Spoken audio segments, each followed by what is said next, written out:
بسم الله الرحمن الرحيم.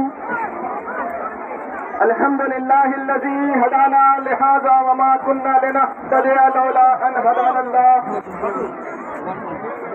لقد جاءت رسول ربنا بالحق. الصلاة والسلام على أشرف الأنبياء والمرسلين وخاتم النبيين ورحمة للعالمين سيدنا ونبينا وشفيعنا حبیب قلوبنا طبیب نفوسنا مولانا ابو القاسم محمد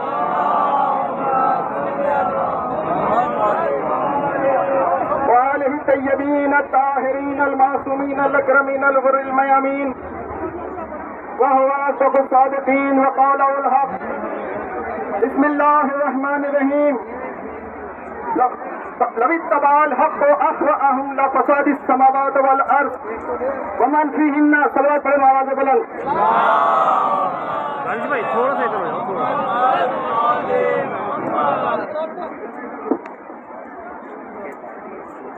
پروردگار عالم اپنے حبیب پر نازل کرتا کتاب قرآن میں ارشاد فرما رہا ہے کہ لو اتبع الحق اهواءهم لفساد السماوات والارض ومن فيهن.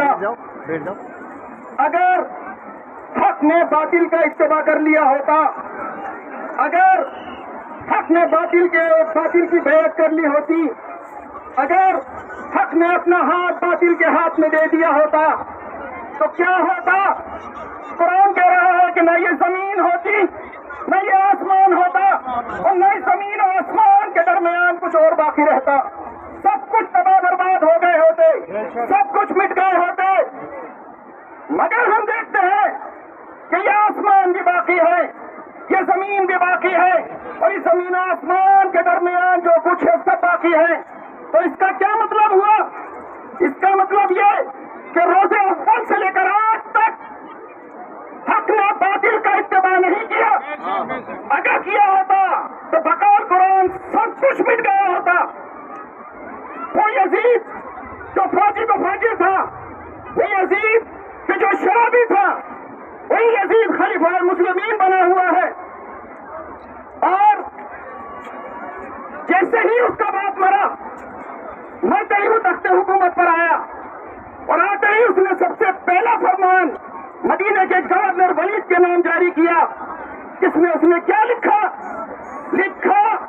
کہ وہ امام حسین علیہ السلام سے بیعت لے لے اور اگر وہ بیعت نہ کرے تو ان کو قتل کر دے. یہ یزید کا فرمان ہے. عزیزان محترم، یہ پیغام مدینے پہنچا. ولید نے امام کو بلایا، یزید کا پیغام سنایا. آپ دیکھیں کہ وہ حسین جس کی رگوں میں آتش بدر و حنین ہے، وہ حسین کے جن کی رگوں میں علی کا خون ہے، ایک بار نے یزید کے فرمان کا انکار کر دیا کہ میں یزید کی بیعت نہیں کروں گا. عزیزان محترم، یزید امام حسین سے بیعت چاہتا ہے. اتنی شدت کے ساتھ، اتنی سختی کے ساتھ کہ اگر آپ بیعت نہ کریں تو انہیں قتل کر دیا جائے. کیوں؟ اگر حسین یزید کی بیعت نہ کریں گے تو کیا ہو جائے گا؟ ارے بھائی، اس کی حکومت ہے، تمام لوگ اس کی بیعت کر رہے ہیں. اگر ایک حسین اس کی بیعت نہ کریں تو کیا ہو جائے گا؟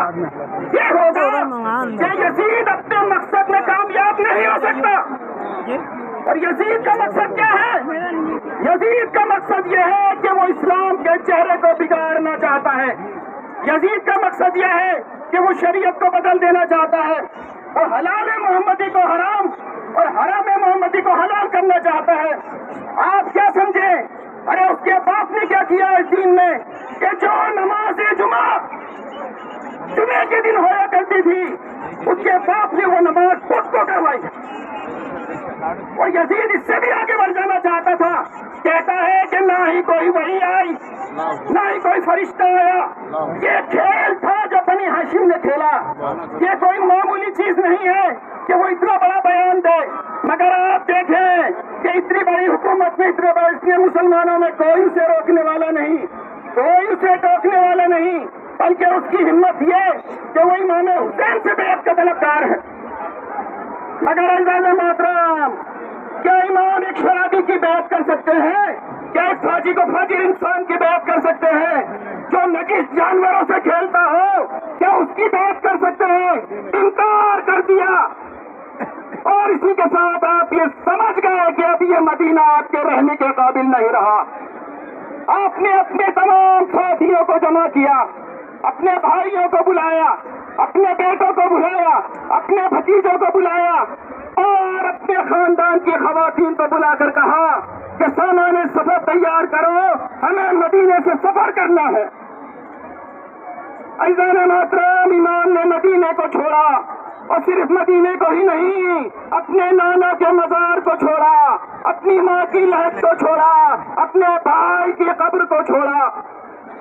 وہ مدینہ جو کبھی رسول کی پناہ گاہ بنا